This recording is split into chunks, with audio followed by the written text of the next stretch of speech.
Ya, sekedar mengingat memori ya, kehidupan ketika masih kanak-kanak ya, artinya mengungkap kembali memori ketika kita masih kecil. Saya lahir ya pada awal tahun 70-an dan masih teringat pada waktu itu, karena kemajuan teknologi belum sepesat ya dengan masa kini ya. Pada era milenial ini memang perbedaannya sangat luar biasa dalam konteks pengetahuan ya, atau ilmu yang mungkin perbedaannya sangat jauh. Bahwa ketika saya masih kecil, teknologi pada waktu itu memang sangat terbatas. Kemesatan perkembangan ilmu pengetahuan juga masih belum sepesat yang ada dalam kehidupan saat ini ya. Kita lihat juga kehidupannya juga sangat berbeda. Artinya hubungan antar manusianya, hubungan kekerabatan, hubungan antar tetangga, hubungan antar manusia juga memang sangat berbeda sekali kehidupannya dengan kehidupan kalau kita konteks zaman sekarang ya, zaman milenial, zaman yang serba teknologi. Dan memang masa-masa kecil saya ya, masa kecil saya ketika saya ungkapkan, memang saat-saat itu memang sangat penuh keterbatasan. Artinya dari segala segi ya, dari segala segi, kalau kita sudut pandangnya dari sisi bagaimana hubungan manusia satu dengan manusia yang lain, dimana pada waktu itu kita lebih bersifat kekeluargaan antar tetangga, antar teman, dan hubungannya sangat akrab. Memang kehidupan pada waktu itu kalau kita lihat juga ya, sangat-sangat, secara pribadi saya ingin kembali ke masa silam, dalam arti konteks bahwa kehidupan zaman sekarang memang saya akui kita serba klik ya, serba ini, pengetahuan apapun yang perkembangannya sangat pesat saat ini memang ya, kalau kita lihat komparasinya memang tidak bisa dibedakan. Kalau kita lihat juga kehidupan pada waktu masa lampau yang saya ungkap pada sesi kali ini adalah bahwa ada satu, mungkin bagi kehidupan saya adalah suatu misteri dalam konteks mungkin bagi kerabat atau bagi teman sepermainan saya masih kecil, itu suatu kenyataan dalam konteks apa yang saya alami pada waktu saya kurang lebih lebih berumur 5 atau ya 5 atau 6, karena memang saya masih ingat itu ketika saya umur sekitar 5-6 itu ya, memori kolektif saya mengatakan bahwa ketika pada waktu itu usia untuk memasuki sekolah dasar ya, sekolah dasar itu kalau mungkin zaman sekarang umur 5 tahun sudah bisa masuk ke bangku sekolah dasar atau kelas 1 ya. Namun pada waktu itu saya masih ingat sekali bahwa pada waktu itu saya belum menginjak bangku sekolah dasar atau bangku SD. Ada satu hal yang ingin mungkin bagi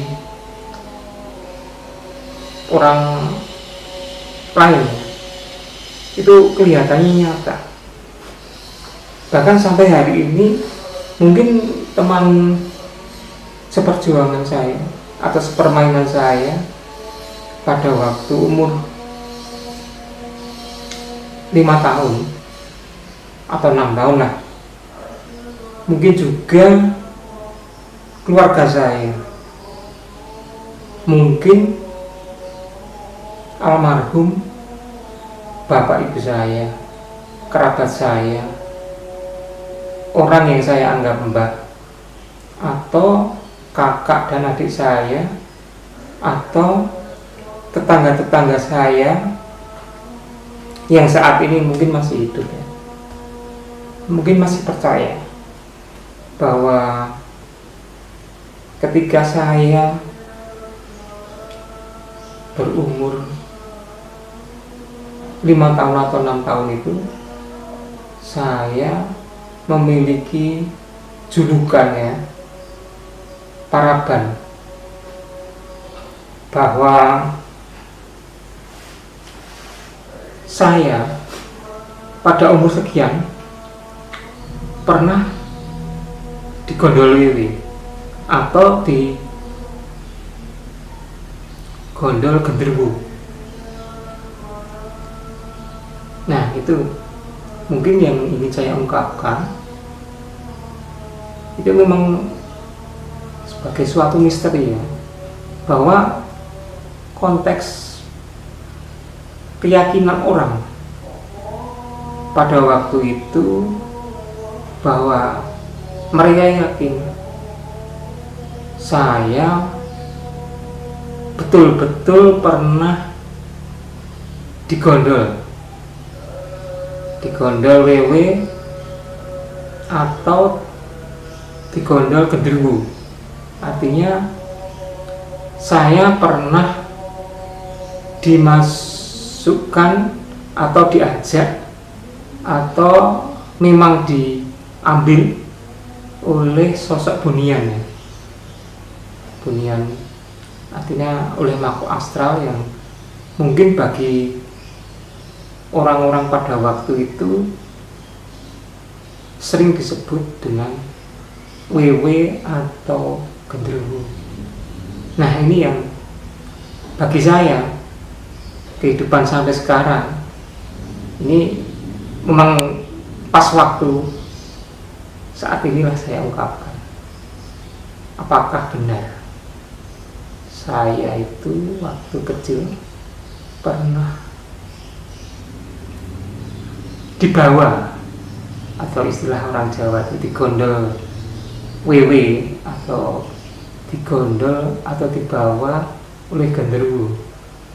Nah, sebetulnya kalau dari kacamata rasional, saya pribadi, saya belum pernah mengungkapkan ya sebelumnya.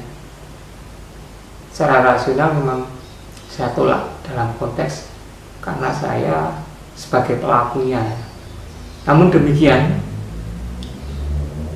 orang lain atau orang sekitar kehidupan saya waktu kecil itu masih menganggap bahwa saya itu pernah digondol wewe atau digondol gendruwo makhluk dunia itu, dan kepercayaan itu sampai mengakar, ya, artinya tidak pernah hilang. Artinya memori mereka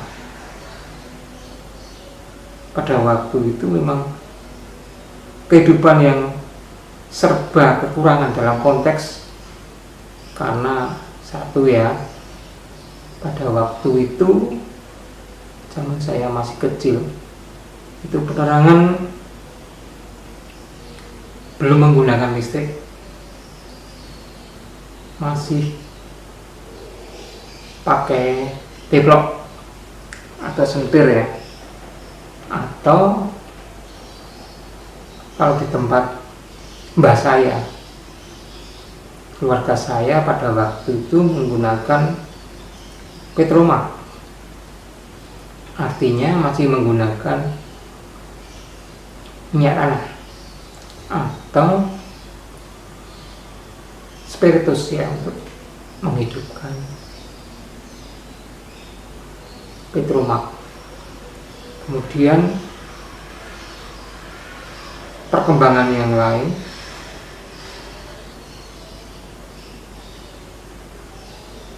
masyarakat pada waktu itu masih percaya terhadap hal-hal mistis, hal-hal yang tidak bersifat rasional,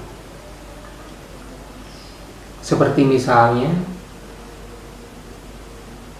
pada waktu saya masih kecil, karena interaksi antar tetangga, antar teman, antar rumah itu begitu dekatnya, jadi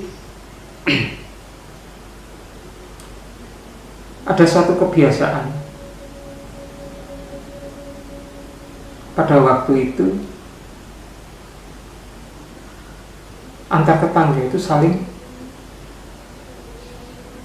bertukar pikiran, duduk bersama di halaman rumah, di pojok-pojok rumah, sangat interaktif. Artinya kedekatan masing-masing personnya.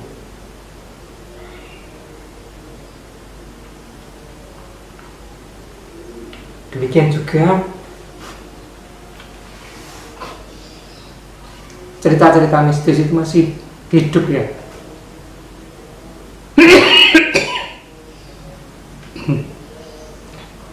Di kalangan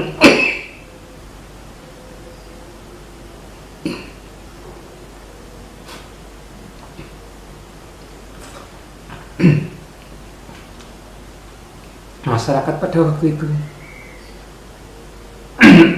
bahwa kehidupan misteri itu dianggap masih begitu lekat. Contoh, mereka percaya terhadap adanya tuyul,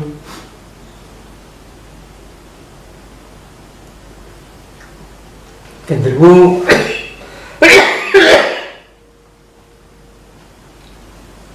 kuntilanak, atau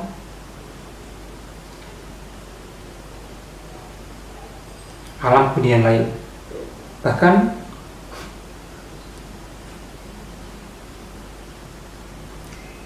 kehidupan pada waktu itu masih kental dengan nuansa-nuansa mistis. Misalnya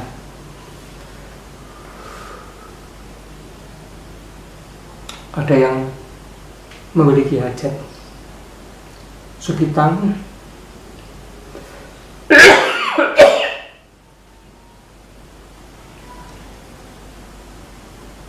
kitangan, atau pernikahan, sebelum pelaksanaan hajat mereka, biasanya di pertigaan jembatan atau di pertigaan jalan, perempatan jalan, atau potong-potongan jalan, bahkan sampai ke tempat alam kubur ya, maksudnya kuburan, mereka juga akan menyampaikan caos dahar, artinya semacam sesaji. Nah ini kehidupan pada waktu saya masih kecil, kental dengan nuansa-nuansa yang begitu mistis.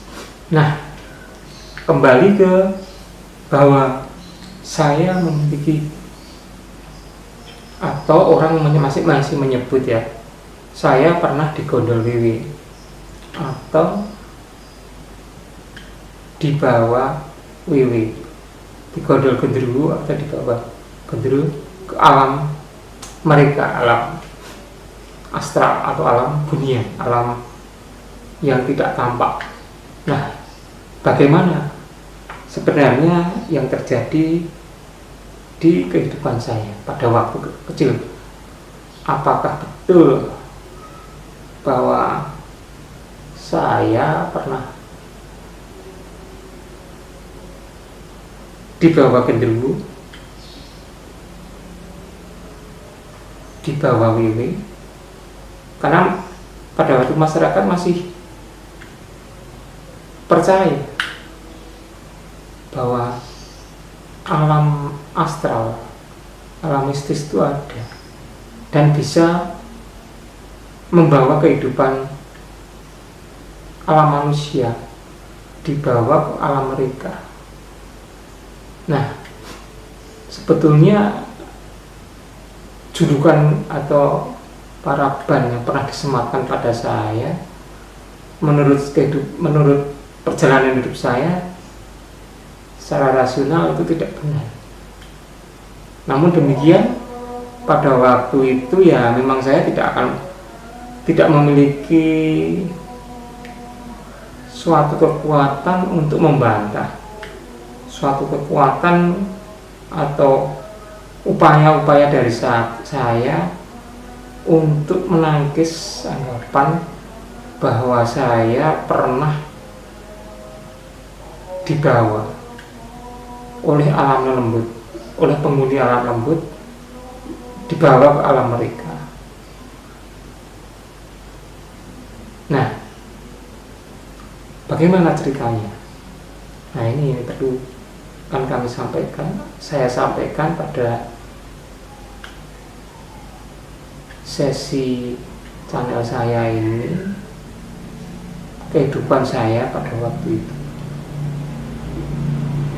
Apakah benar bahwa saya pernah dibawa ke alam lain, alam lembut, alam dunia maya? Dunia maya konteksnya pada waktu itu ya dunia astral. Kalau saya jawab secara rasional, saya tidak pernah. Karena saya percaya terhadap sesuatu yang kita ukur dari sisi empirik. Empirik maksudnya apa yang saya alami. Saya memang kondisi pada waktu itu ya, kondisi pada waktu saya masih kecil, umur 5-6 itu kan ada kecenderungan untuk mencontoh orang yang sudah dewasa dengan kehidupan yang katakanlah masih belum maju seperti kehidupan sekarang. Saya pada waktu masih kecil itu kurang lebih siang atau sore hari. Jadi karena waktu kecil dan melihat orang yang sudah dewasa ingin melakukan hal-hal yang sama, artinya mencontoh orang yang sudah dewasa. Nah, ketika siang atau sore tersebut, kan suasana pada waktu itu ya, kehidupan memang beda dengan zaman sekarang ya. Kehidupannya pada waktu itu tidak terbiasa dengan hal-hal yang berisik, artinya karena memang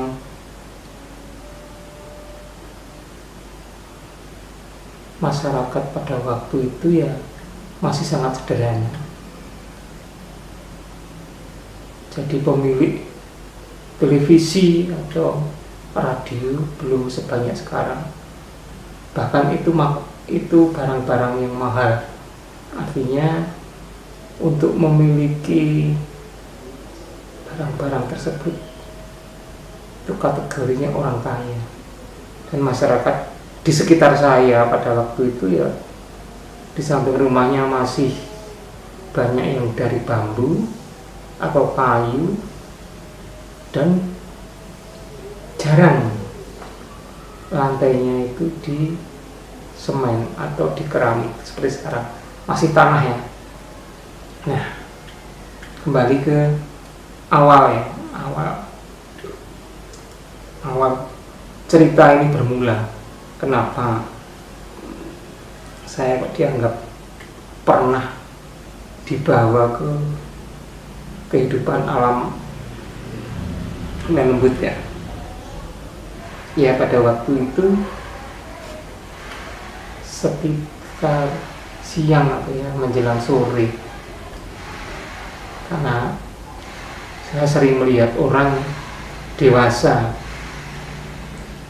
Ayah saya adalah seorang perokok,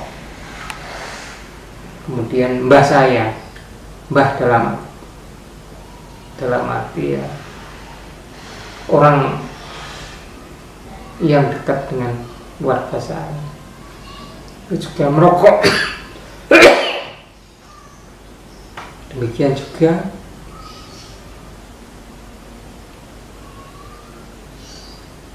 beberapa tetangga saya, mereka juga merokok. Kemudian timbul keinginan dari saya yang masih kecil pada waktu juga ingin merasakan bagaimana penikmatnya rokok itu. Nah, siang hari itu saya masih ingat dalam memori saya, biasanya orang merokok itu tidak dihabiskan, tidak dihabiskan keseluruhannya, ada sisanya. Ya, kalau orang Jawa menyebutnya dicecek atau disisakan. Nah, disisakan dalam asbak. Jadi rokok yang misalnya segini, nah ini sisanya yang paling sering diempak atau yang sering dihisap itu disisakan. Nah, di situ masih ada tembakau ya, ada tembakau. Pada waktu itu saya masih ingat di asbaknya simbah saya yang pada waktu itu berprofesi sebagai seorang penjahit ya, seorang penjahit, jahit sambil merokok. Nah, kemudian sisanya ini, cecekannya, sisa puntung rokok itu dimasukkan ke asbak. Nah, dari situ timbul keinginan saya untuk menikmati ya, bagaimana sih rasanya, nikmatnya orang merokok itu. Kemudian saya ngambil sisa puntung rokok itu.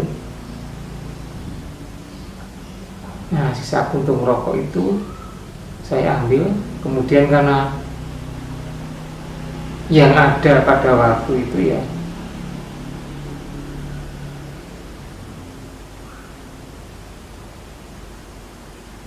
apa adanya, jadi yang ada kertas saja pada waktu itu sulit ya. Kita pada waktu itu untuk memiliki sebuah buku tulis saja sulit. Nah, kemudian saya melihat ada jajaran kertas koran atau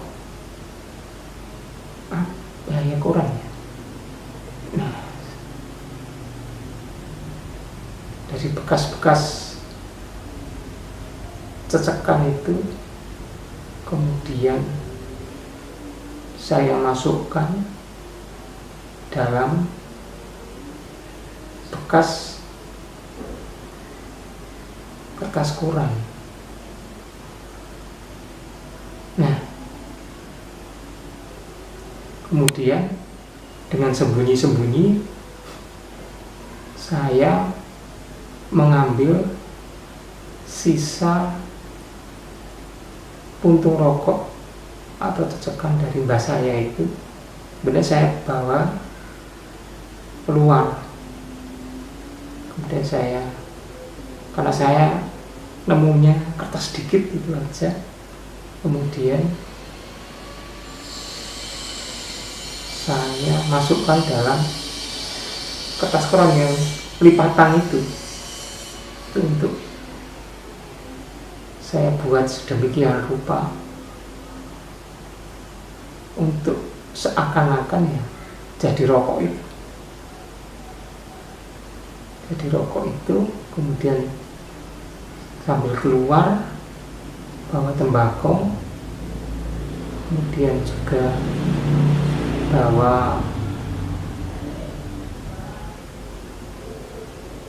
korek. Kalau pada waktu itu koreknya juga dari minyak tanah. Kemudian dengan sembunyi-sembunyi saya masuk ke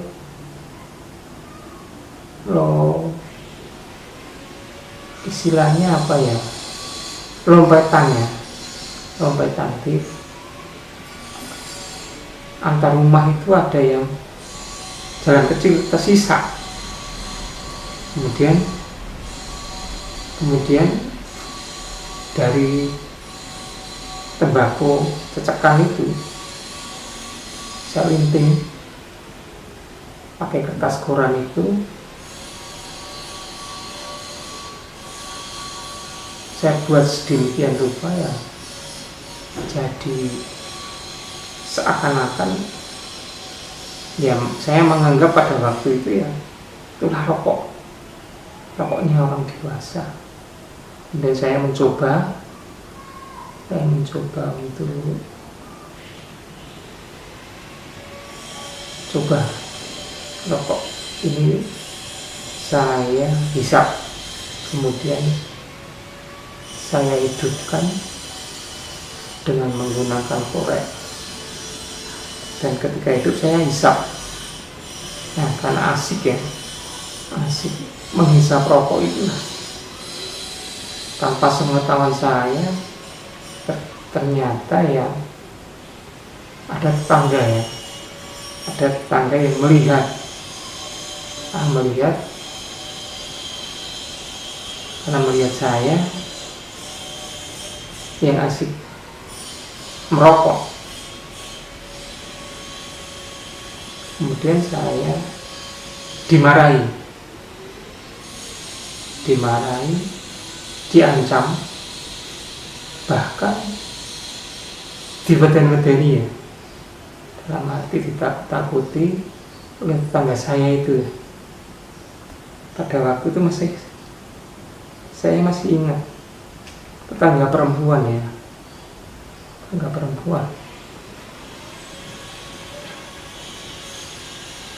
Nah, kemudian tetangga saya itu bilang sama saya, tak kandhake bapakmu lho. Saya beritahukan bapakmu lho bahwa kamu merokok. Masih kecil kok wis ngerokok. Masih kecil kok merokok. Itu yang disampaikan oleh tetangga saya. Tapi ketika menyampaikan itu ya nadanya datar, tidak ada gertakan, tidak biasa. Bahkan saya masih ingat itu sambil pergi, mungkin karena hanya tetangga, tidak ada hubungan darah atau kekeluargaan, mungkin ya sebatas karena saling tetangga, saling menegur, jadi tidak ada pretensi apa-apa bahwa ancaman yang disampaikan itu akan disampaikan ke orang tua saya. Namun demikian bagi saya beda. Apa yang disampaikan oleh tetangga saya itu, ibu-ibu tersebut, bahkan bagai suara halilintar menggelegar yang membuat saya takut pada waktu itu, karena ternyata dikunangi atau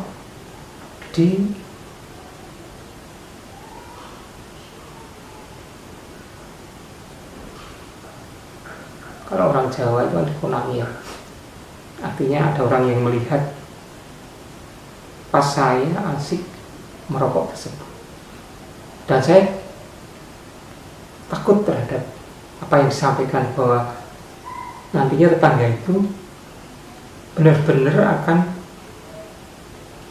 menyampaikan kepada orang tua saya. Saya pada waktu itu benar-benar takut dimarahi oleh orang tua,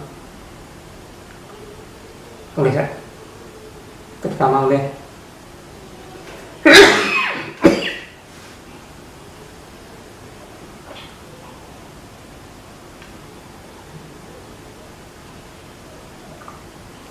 ayah saya ya. Saya takutnya sangat luar biasa, karena pada waktu itu memang kedekatan kita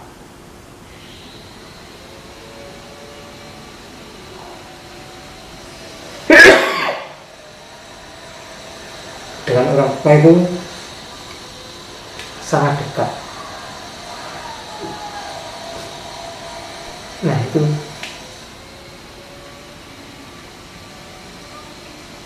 saking takutnya saya kemudian membuang rokok yang saya hisap itu dan bersembunyi. Ancaman itu begitu sangat menggelisahkan, sangat menakutkan, bahkan bikin saya itu shock luar biasa. Kalau benar-benar ayah saya tahu, orang tua saya tahu, saya pasti dimarahi. Untuk itu begitu tetangga saya pergi, saya juga langsung mengambil langkah 1000 ya untuk cepat-cepat bersembunyi, cari persembunyian. Nah, karena pada waktu itu rumah orang tua saya dengan mbah saya yang berprofesi sebagai seorang penjahit saling berhimpitan, dempetan, bahkan jadi satu ya, hanya dipisah oleh sekap. Kemudian saya mau pulang ke rumah, saya takutnya luar biasa. Kemudian saya mengambil kesimpulan pada waktu itu segera pergi ke rumah mbah saya. Pada waktu itu mbah saya sedang asik mengukur baju ya, karena profesinya sebagai seorang penjahit. Kemudian saya mengambil inisiatif dan ketemu biar tidak ditemukan oleh bapak saya makanya mengambil langkah untuk bersembunyi di kamar mbah saya.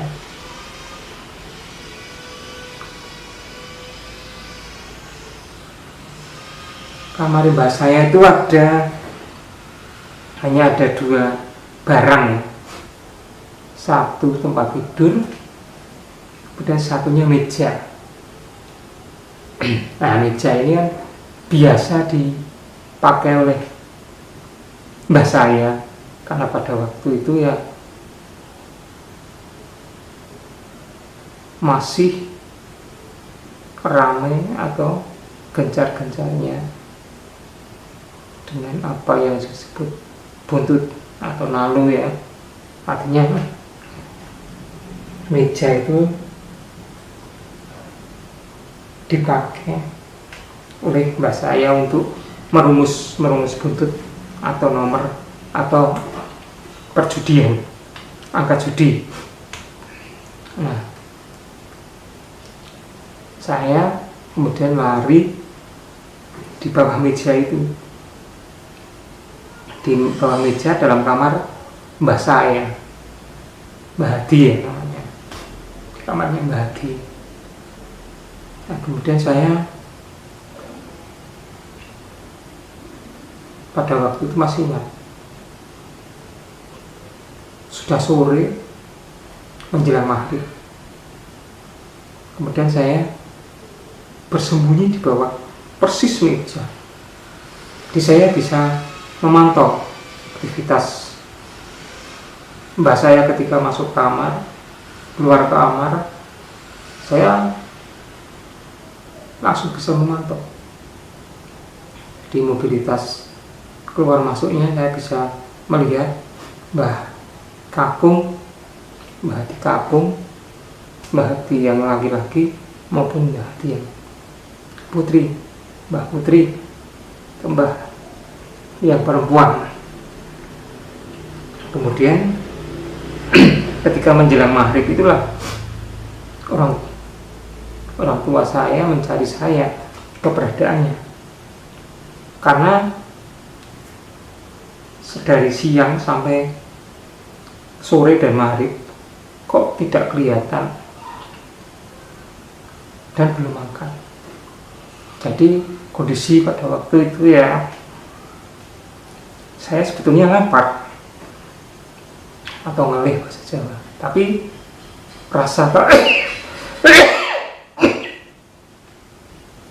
rasa takut itulah yang membuat saya jadi kuat bertahan untuk tidak makan. Nah, ketika sesudah maghrib sampai isya kok belum nongol, akhirnya ayah saya lapor ke mbah saya, Mbah Hadi Kakung dan Mbah Hadi Putri. Ternyata Mbah Kakung dan Mbah Putri juga menyatakan belum pernah melihat saya dari siang, sore, bahkan maghrib. Akhirnya bapak saya dan mak saya mencari ke tetangga sampai isya, tapi tidak pernah ditemukan. Nah kemudian karena tidak ditemukan, akhirnya satu kampung itu ramai mencari saya. Saya masih di dalam kamar itu, di bawah meja. Saya masih betul-betul bisa melihat aktivitas, karena suaranya masih terdengar di seputar rumah mbah saya. Di rumah saya itu akhirnya banyak orang menggerombol mencari. Nah, keberadaan saya bahkan sampai ke kampung-kampung tetangga. Akhirnya dari inisiatif ketua kampung pada waktu itu ya, larinya itu ke alam dunia, alam astral, alam lembut. Karena sampai hampir jam 8 atau 9 kok belum ditemukan. Sudah mencari ke mana-mana, seluruh kampung diubek-ubek, seluruh kampung dicari. Semua teman sepermainan saya pada waktu kecil sudah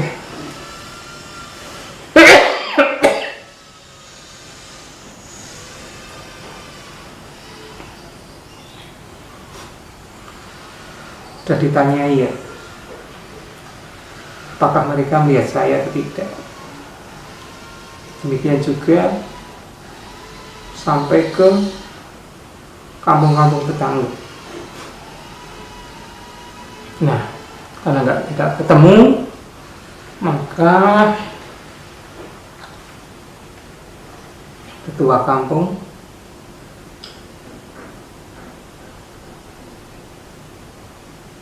berinisiatif memakai metode lama, metode untuk mencari orang hilang, bahwa mereka berkesimpulan bahwa saya pasti diumpet WW atau genderuwo. Ketua kampung pada waktu itu menyimpulkan bahwa saya disembunyikan oleh makhluk lembut yang mereka kenal sebagai WW atau genderuwo. Nah, saya padahal di dalam kamar bawah meja itu ya mendengar semua apa yang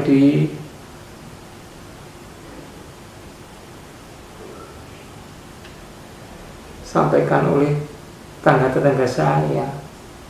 Saya masih bisa mengingat memorinya. Mereka saling melaporkan pencarian mereka ke teman saya, teman sepermainan, tetangga atau kampung itu dilaporkan oleh yang mencari, dan bahwa mereka tidak menemukan. Itu saya di dalam kamar mbah saya, di bawah meja dalam kamar mbah saya itu saya betul-betul bisa mendengar, bisa melihat aktivitas mereka, karena saya di samping mendengar juga melihat, mengintip ya, karena memang pada waktu itu kamar itu belum berbentuk bata, maksudnya masih dari kayu atau bambu, sehingga kita masih bisa melihat apa kejadian apa yang ada di luar sana. Saya juga masih lihat, hanya memang tidak seterang ya kan, karena memang tidak ada listrik pada waktu itu. Penerangan masih ada yang menggunakan sendir, keplok, di rumah bahkan outdoor atau onsor. Jadi di luar itu kondisi ya gelap. Namun kejadian itu saya bisa melihat bahwa saya ya duduk di situ, artinya ada di dalam kamar tersebut. Saya tidak di istilahnya dibawa atau diumpet atau di gondol atau dibawa oleh apa yang disebut dengan genderuwo atau WW. Saya tidak, saya masih clear dan clean bahwa otak saya masih berjalan dengan normal. Artinya saya itu melihat kejadian di luar itu seperti apa. Kejadian di luar itu apa yang dibicarakan orang tentang saya itu masih ingat, betul-betul masih ingat apa saja terjadi. Dalam kondisi pada waktu itu memang saya lapar, anak kecil ya, kecil umur sekitar 5-6 tahun, dari siang sampai malam jam 8, jam 9 belum makan. Ya emang perutnya ya melintir-lintir, merasa sangat lapar, tapi memang tidak bisa berbuat apa-apa karena memang dicekam oleh rasa takut dimarahi oleh ayah saya. Nah, saya ketahuan merokok di tetangga, takutnya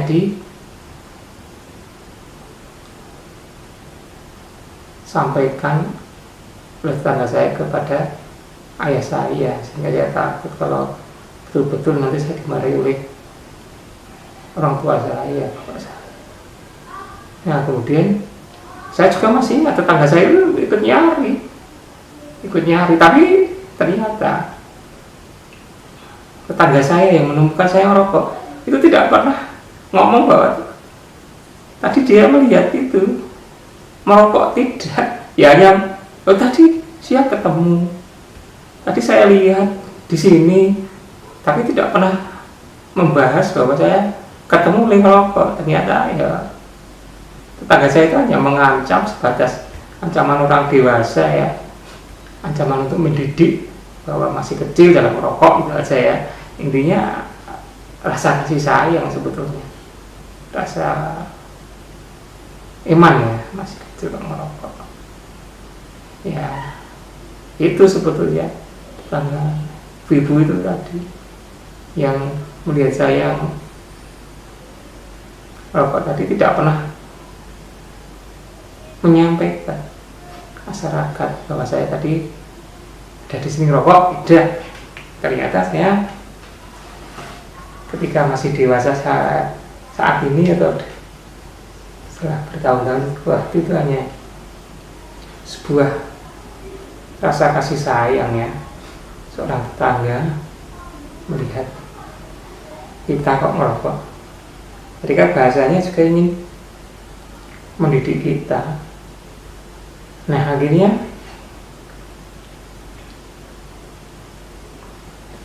karena tidak ditemukan, ya tidak ditemukan, saya hanya di dalam kamar rumah mbak saya, kemudian di bawah meja. Bahkan mereka tidak pernah masuk melihat itu. Mbak saya juga tidak punya ide. Coba tak melihat kamar, tak melihat longgangan, ada di bawah kasur, atau di bawah dipan, apakah ada tidak. Itu juga mbak saya, bapak saya juga tidak pernah terlintas. Dan saya yakin kalau mbak saya, bapak saya, orang tua saya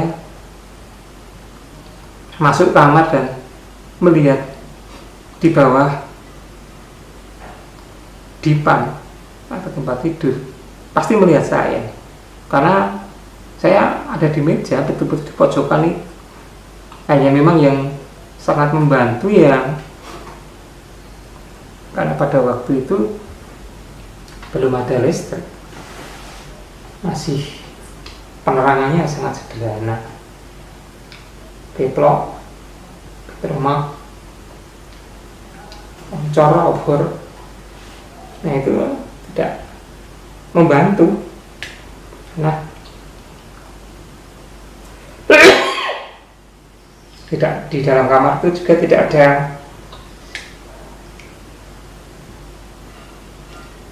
penerangan ya. Di kamar mbak saya itu hanya tembok kecil, penjaga ini orang kebakaran. Nah,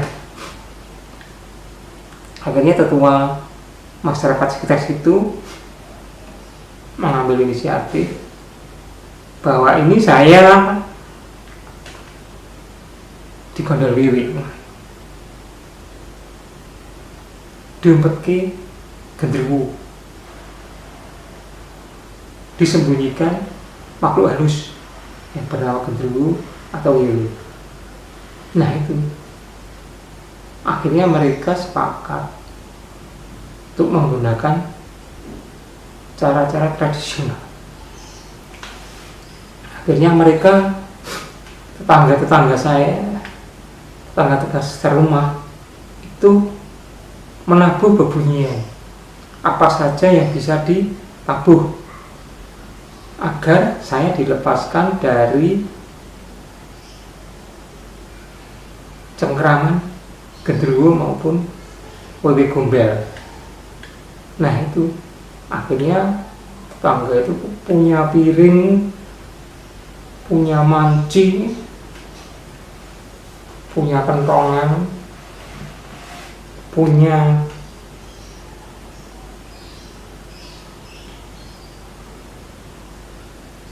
lesung, bunyikan semua. Jadi satu kampung itu akhirnya ya saling membunyikan. Bunyinya juga keras, tek tek tek tek tek, tang tang tang tang, tok tek tok tek tok tek, tang tang tang tang tang, tok tek tok tek tok tek, sambil bawa obor. Bahkan mereka sambil berteriak-teriak menyuruh genderuwo atau wiwi itu ya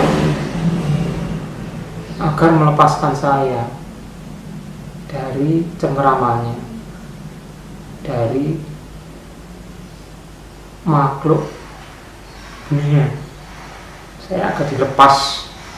Bahkan tindakan dari tetangga-tetangga saya itu ya banyak yang mencari saya di pohon-pohon tinggi.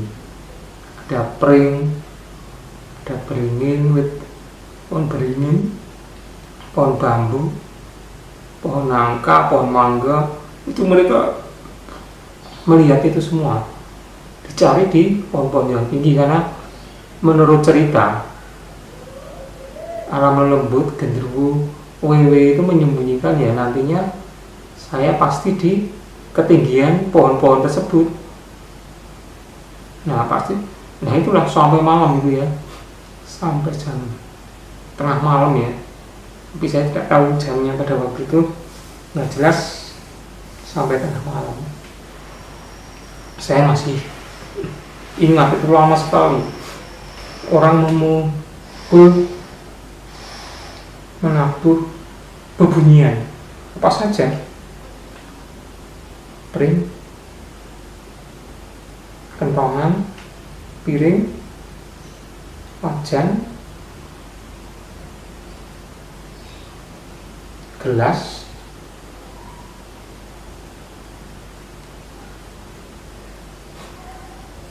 lumbung,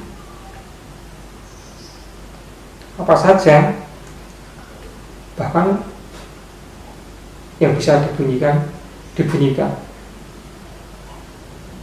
sambil teriak-teriak itu. Akhirnya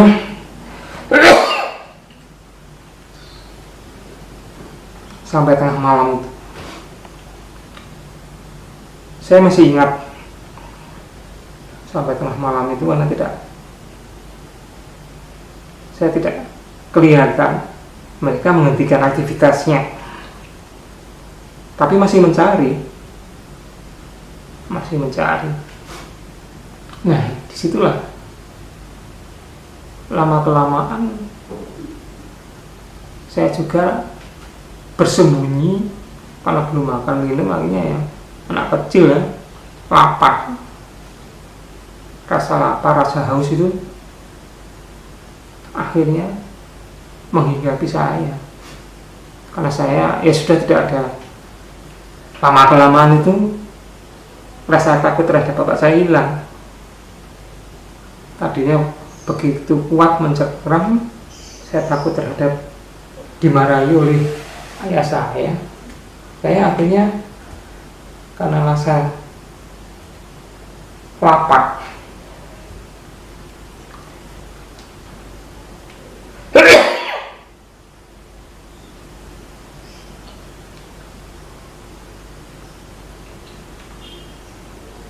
dan haus ya, akhirnya saya memutuskan untuk keluar dari persembunyian.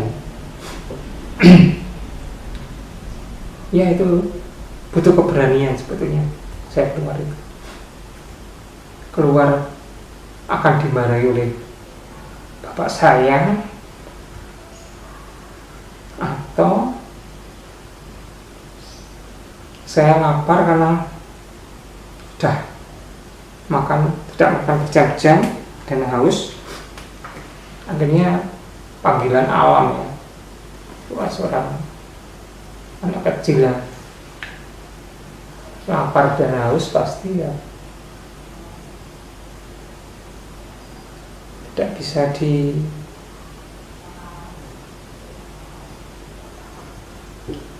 betah-betah ya, dikuat-kuatin atau akhirnya ya mengambil putusannya untuk keluar. Ya, karena rasa lapar dan haus itu ya yang akhirnya membuat saya berani untuk keluar dari tempat persembunyian.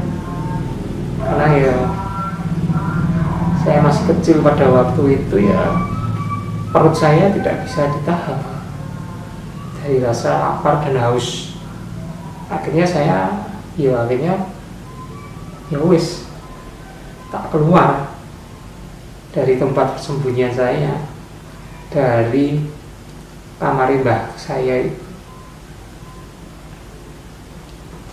Dan ya saya sudah tidak ada rasa takut terhadap ancaman dan takutnya saya dimarahi oleh bapak saya. Ya sudah, saya lapar, saya haus, dan saya harus keluar dari tempat persembunyian saya, dari kamar mbah saya yang ada di meja itu. Ya sudah, saya akhirnya keluar. Nah, ketika keluar itulah mbah saya sepi karena pada mencari kemana-mana. Mbah saya, kemudian bapak saya itu juga pergi, artinya tidak ada di rumah mbah saya. Mereka keluar mencari kemana-mana. Karena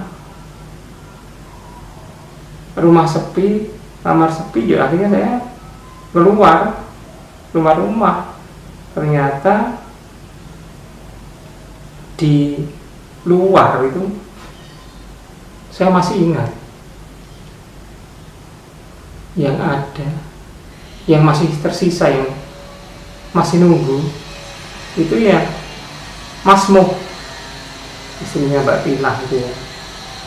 Ternyata Mas Moh yang pada waktu itu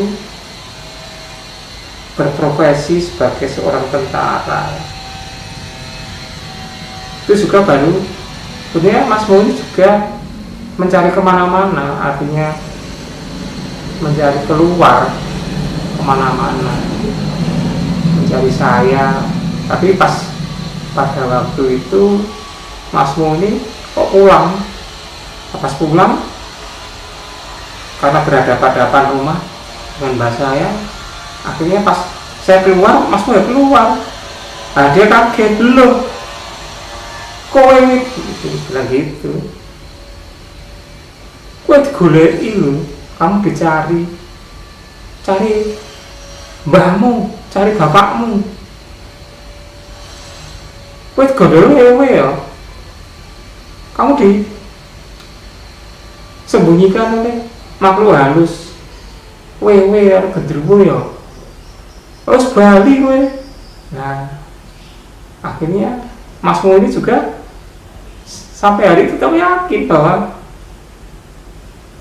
saya itu tetap disembunyikan oleh makhluk halus, gendruwo atau wewe, karena yo momentumnya yo iso ngepasi gitu ya.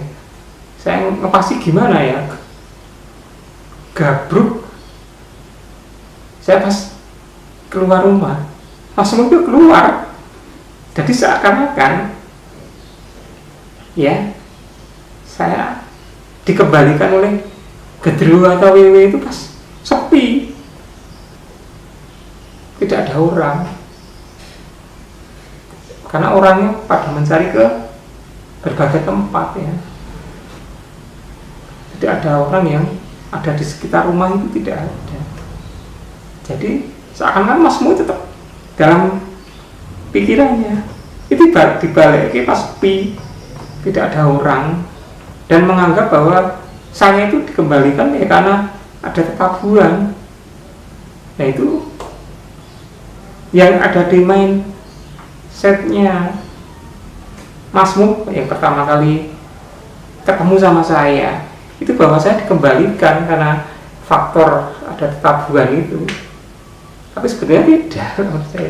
Saya keluar karena lapar, saya karena haus, anak kecil 5 tahun 6 tahun, dan saya selama bersembunyi itu ya normal-normal saja,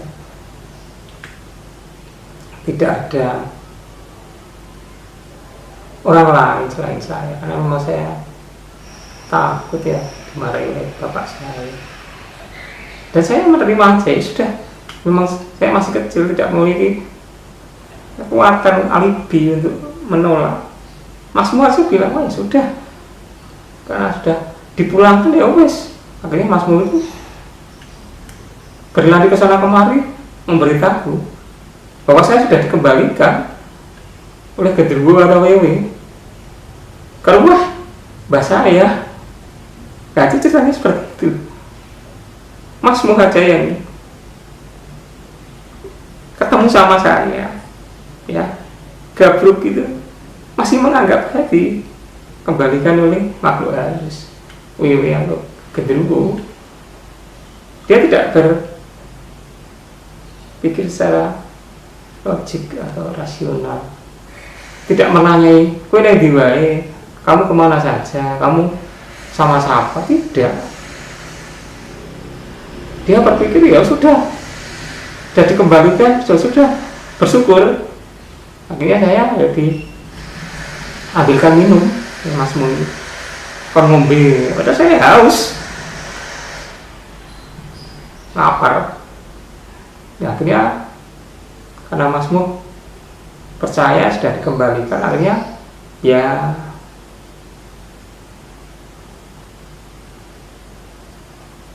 mengambil langkah untuk menyampaikan, mencari bapak dan mbak saya bahwa saya sudah dikembalikan menurut mereka ke alam dunia dari alam lembut. Ya, itu kepercayaan, saya tidak menyalahkan ya. tidak apa-apa, biasa-biasa saja, karena itu ya sudah kepercayaan masyarakat pada waktu itu. Nah, ketika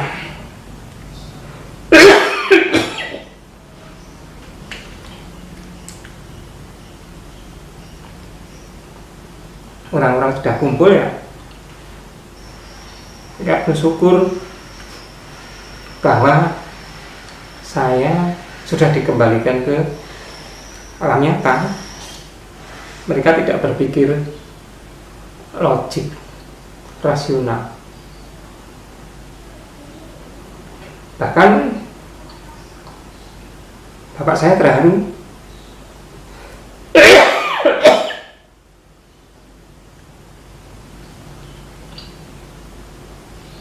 Mak saya juga terharu ya.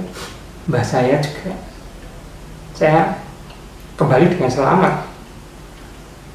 Pikiran mereka ya tidak diapa-apain oleh gendruwo maupun makhluk halus. Sopan syukur mereka panjatkan kepada Tuhan Yang Maha Esa. Saya dipeluk ya, peluk oleh orang-orang tersebut. Mereka tidak menanyai.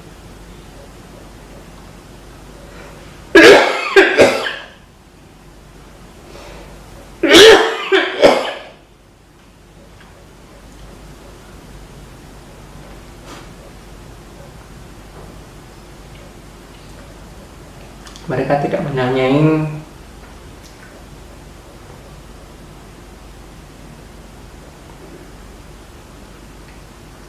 saya dibawa kemana, saya dibawa oleh siapa, dan kemana saja.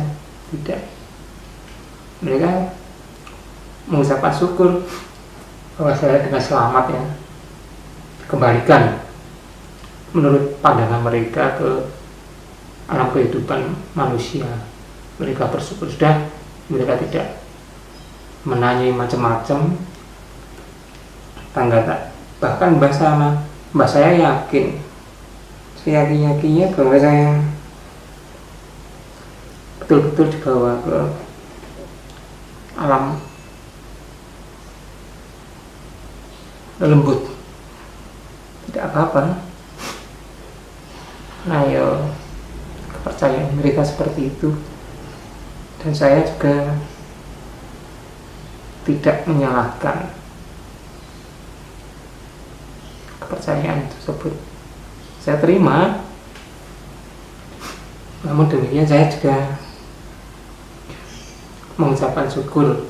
Ternyata ya saya tidak dimarahi oleh orang tua saya pada waktu itu ya. Ya saya bersyukur pada waktu itu. Wah, kemudian setelah itu ya saya disuruh makan, minum, bapak saya, kemudian dimandikan, setelah itu suruh tidur. Tapi saya bersyukur ya saya sudah tidak lapar lagi, tidak haus lagi, sudah mandi, tidur. Namun saya masih bisa mendengarkan ya pembicaraan mereka, tetangga, bapak saya. Mereka masih percaya bahwa saya dibawa ke alam lembut. Tidak apa-apa. Bahkan hingga hari ini ya, ketika saya melakukan satu bentuk autobiografi saya di channel saya ini ya, baru saya ungkapkan ya, tidak apa-apa, memori kolektif mereka terhadap dunia bunian, dunia alam astral, dunia alam antah berantah, dunia lembut, biarkan aja, nggak masalah. Tidak ada, bagi saya ya, tidak ada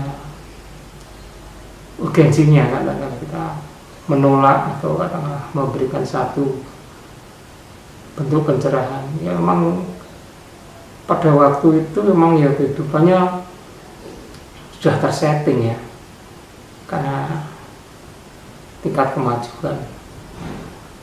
Nah kemudian ketika pagi harinya, belum sampai pagi hari, bahkan pada hari itu juga keluarga saya, mbah maupun bapak saya, membuatkan semacam bubur ya, bubur abang putih.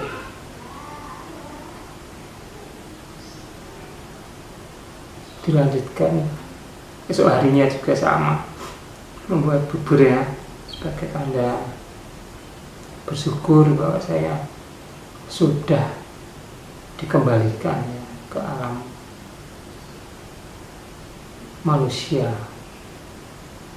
Nah kemudian ya keesok harinya, wah saya ditanyai macam-macam, beragam, atau seluruh tetangga itu kalau ketemu saya ya disuruh menceritakan bagaimana ya pengalaman saya di dunia astral itu ya, di bawah genderuwo atau wewe ya. Jadi saya banyak ditanya macam-macam lah, kamu kue ning kono ketemu harus apa wae, kamu di sana, di alam sana itu ketemu sama makhluk berupa apa, kamu di sana itu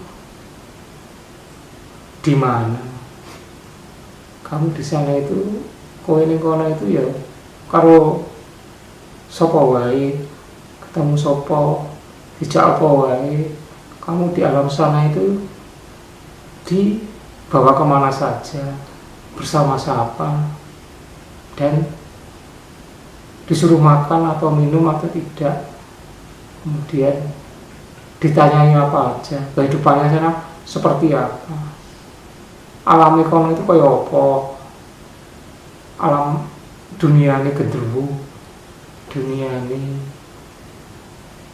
wewe gombel itu seperti apa.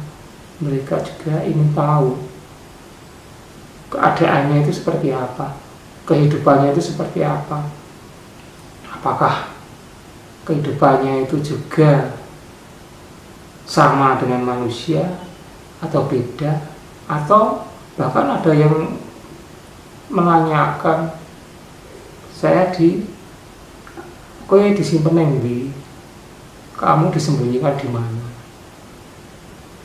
kowe nang kayak dewet ngendi, kamu dibawa ke pohon yang mana itu. Nah itu pada pagi harinya ya, pertanyaan-pertanyaan itulah yang ditanyakan kepada saya, dan saya itu pada waktu itu ya tidak menjawab. Saya ditanya satu persatu ya jawab saya diam aja, nggak tanya. Tapi tetangga-tetangga saya memaklumi bahwa saya tidak menjawab ya, tidak mengiyakan atau itu, bahwa mereka percaya karena saya di bawah alam sana itu ya, ibarat orang itu ya di bawah pengaruh mereka ya, di bawah pengaruh alam astral, artinya kita dibawa secara tidak sadar dan kita sulit mengingat-ingat. Itu kepercayaan tetangga saya, karena saya tetap masih percaya, mereka masih percaya, saya tetap sampai hari ini. Bagi orang-orang yang menyaksikan peristiwa itu ya, mereka pas percaya saya pernah di gondol wewe atau gondol genderuwo, bahwa saya pernah dibawa oleh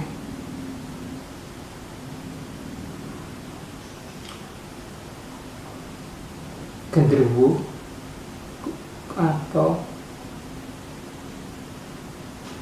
gondol wewe di alam kasunyatan. Nah itu yang saya juga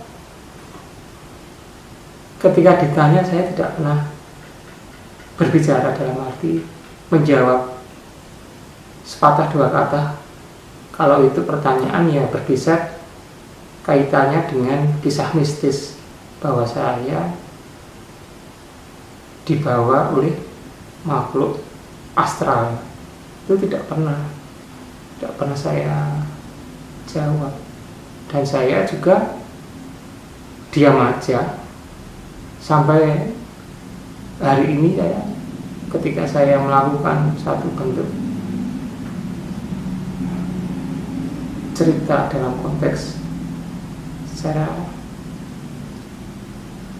modalitas, saya rekam ya melalui channel saya ini. Nah ini yang dia sebagai saksi ya bahwa saya dulunya waktu umur 5-6 tahun itu ya pernah dihebohkan, pernah dibuat stigma, pernah dicap oleh tetangga atau orang-orang yang katakanlah hidup sepantaran saya, keluarga saya yang waktu kecil itu. Ya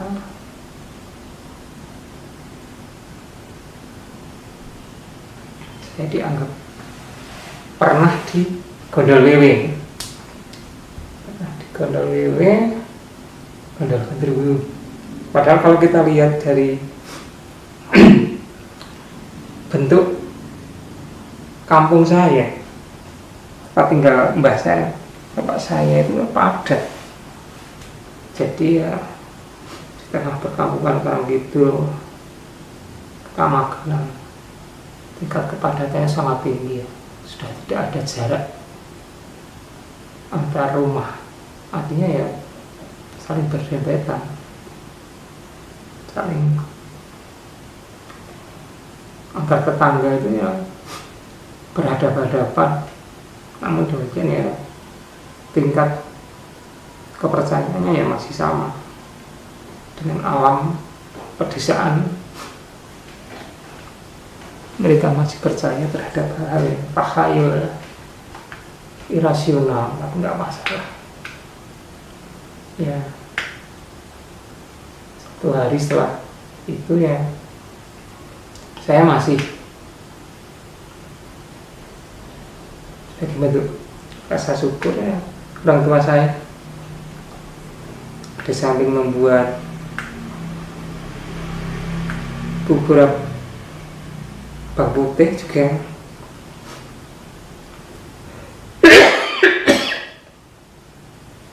selamatkan ya kenduri, selamatan kenduri dengan cara sederhana. Membuat bacaan itu sebagai tanda rasa syukur pada Tuhan Yang Maha Esa, Allah SWT, bahwa saya diberikan kesehatan, tidak ada kurang suatu apapun. Saya dikembalikan ke alam kehidupan nyata.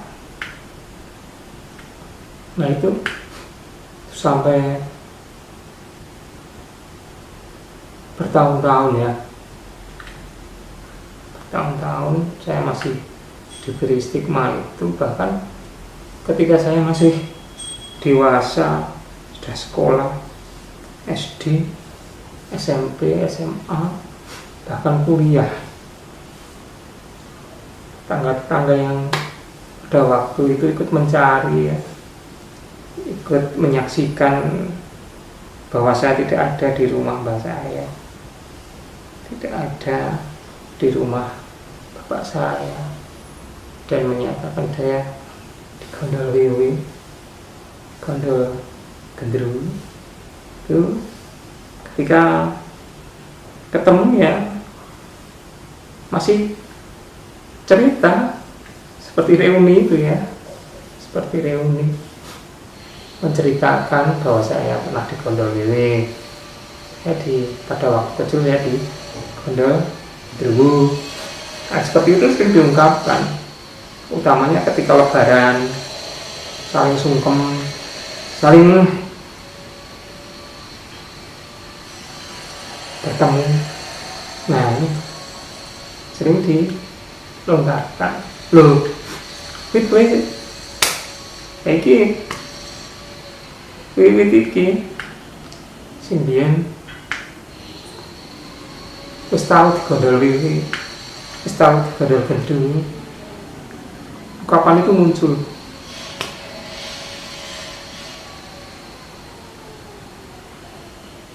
Sebagai ungkapan bahwa ya, saya melihatnya itu tingkat keakraban kita ya,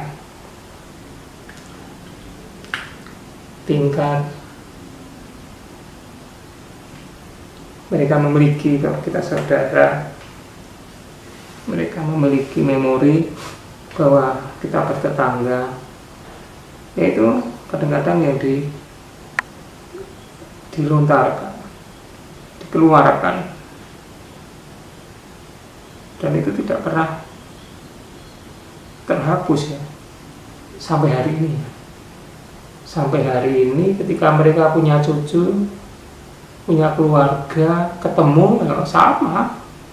Wah, kowe iki biyen ya gondol kowe gondol Genderuwo ya. Saya sampai hari ini pun saya ya tak terima. Ya memang kita dianggap saudara itu karena bandalan Wewe itu ya, karena menganggap itu sebagai suatu bentuk enggak apa-apa, tidak apa-apa. Bahkan kakak saya mungkin ya, kakak saya, adik saya mungkin ingat enggak ya, mungkin kakak saya mungkin masih ingat, kalau adik saya mungkin enggak ingat. Kalau kakak saya saya yakin ingat.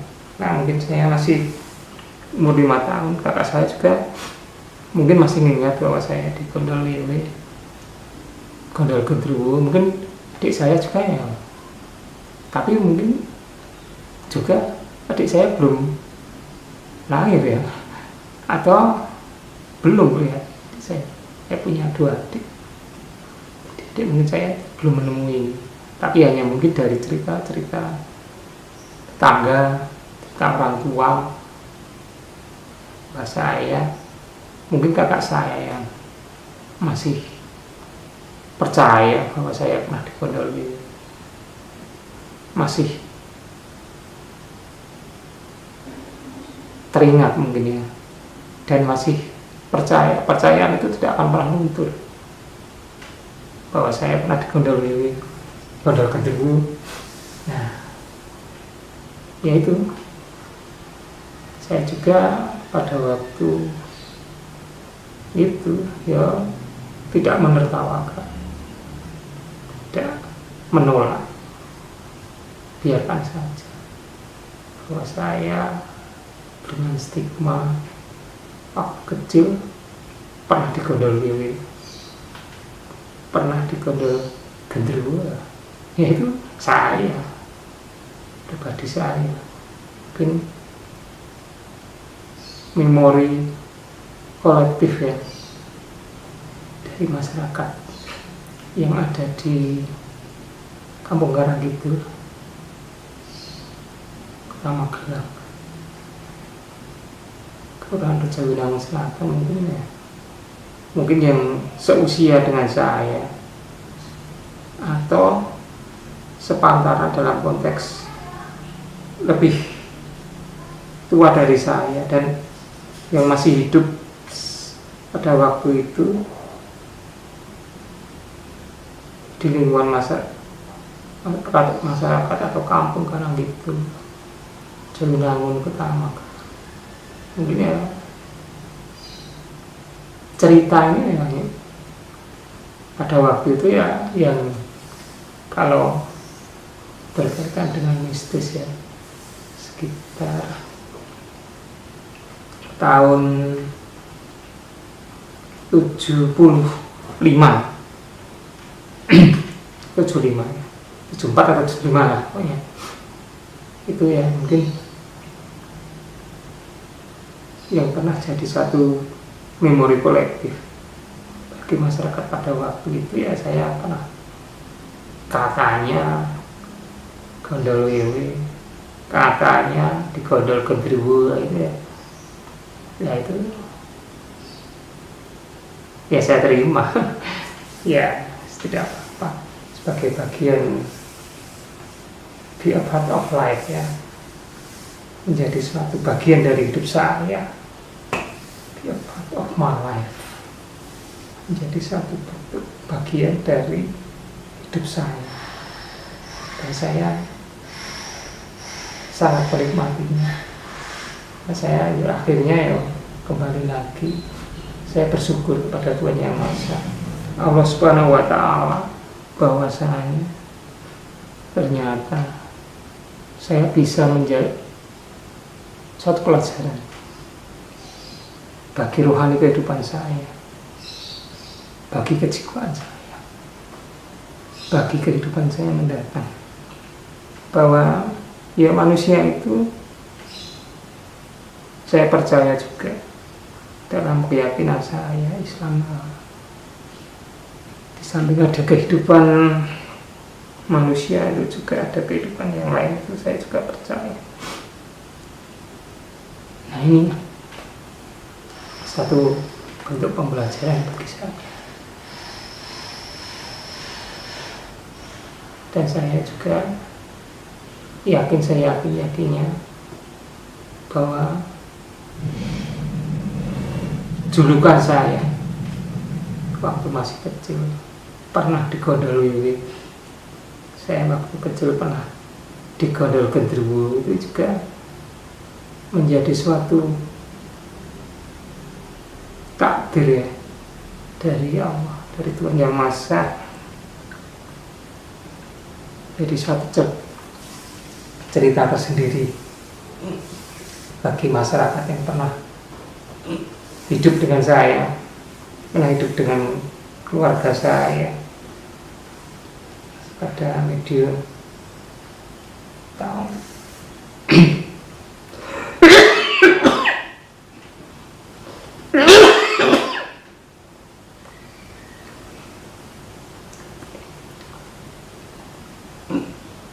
pada tahunnya 74 ya, mungkin sekarang tahun 74 ya, mungkin masyarakat yang pada waktu itu ya sekarang mungkin sudah sepuh-sepuh ya, sudah masak. Saya sendiri juga sudah merasa puas, dan itu saya yakin jadi kenangan indah dalam hidup saya.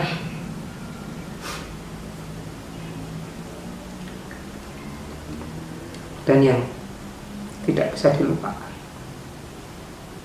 ya, kenangan yang termanis mungkin ya bagi saya dan keluarga saya, bahwa saya pernah mendapat julukan waktu kecil, masa kehidupan saya kecil, bahwa saya pernah mendapat julukan waktu kecil, masa kehidupan saya kecil, bahwa saya pernah digondol wiwi atau pernah digondol gendruwo.